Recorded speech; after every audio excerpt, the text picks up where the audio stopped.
Then it's a story about the nurse, and there's lots of these incredible women and men out there that I swear they should pay them a lot of money. Wonderful nurses. Well, here's the deal. They're always reaching into illness all the time. A lot of them don't know how to take care of themselves, to not take it on energetically. So there's this nurse who worked at a hospital, a mental hospital for children. And there were some adults there too, but she was working with children. And their emotional imbalances and their upset physically, it would upset her because she would take it on. And so she ended up with very serious digestive problems and had to stop the profession because she just could not help but take it on. It could have given her a heart condition. So many times the professions that we are attracted to go into, many times it's not by accident, it's like a calling or a part of their mission. But then where is the boundaries and how we learn to take care of ourselves? If you're empathic and you're going to be working in a children's hospital that is caring for children with leukemia and cancer, then you're at risk if you don't know how to take care of yourself. Yeah. It's as simple as that, because I have lots of nurses coming to me for insights in healing tools and to be healed. Yeah, that makes a lot of sense. I know that I can never do anything up close like that because I would read a news story and I would be upset. I cried once for 2 months. I read a sad story, so you can imagine me I just saw the map of the oil slick in the Gulf, and I almost threw up, and because I kept thinking of all the life that was dying. I mean, I can get really sad about this right now, yeah, but there's about other ways in which to deal with that in the spirit world. To be honest with you, Yeah. Okay, yeah. we have a lot of help out there in the spirit world to deal with this particular And situation. should we pray? Yes. Yeah, Yes. to that. Yes. But there's another point that I'd like to make about emotions, and I told you earlier that fear and anger are like a poison to our physical electromagnetic body. And if we don't do an assessment of how we feel, remember the library that we've gathered since we were 17? Then that is operating usually in the lower part of our body, from the heart on down. There are exceptions. There are people who aren't able to speak up for themselves, and they can develop Affect their some throat. thyroid problems and a lot of Throat problems. Yeah, and this is right here is where life force separates into the body and feeds down into the lower part of the body, life force. Okay? So if someone can't speak, and this is condensed in here, and all this emotion and all this possible anger, we're not only affecting the chakra for the distribution of that life force energy that's positive, but we're also affecting that particular organ itself. You see, Yes. it's like if somebody goes through life and they don't want to see what's going on in their life, they're going to have problems with their eyes. Same with ears. So our senses are trying to guide us into really looking at these things, and sometimes we need help, and that's why I do what I do. I hold their hand, and we look at it together. My empathicness allows me to sit next to them, and in a gentle way, we move into this and observe it and define it without it being taken on emotionally as if it happened yesterday. That's where I really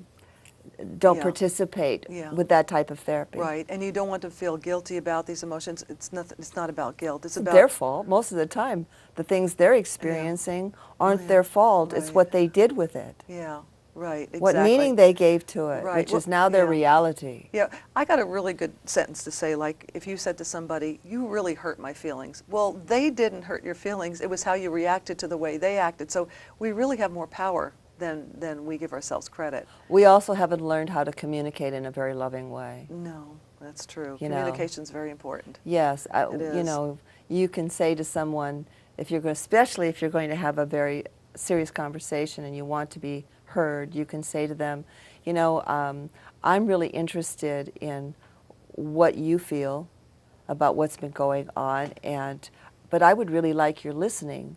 And when I'm done talking, and I hope that you won't interrupt me, when I'm done, I want to know how you feel. I want you to know that you've got my listening.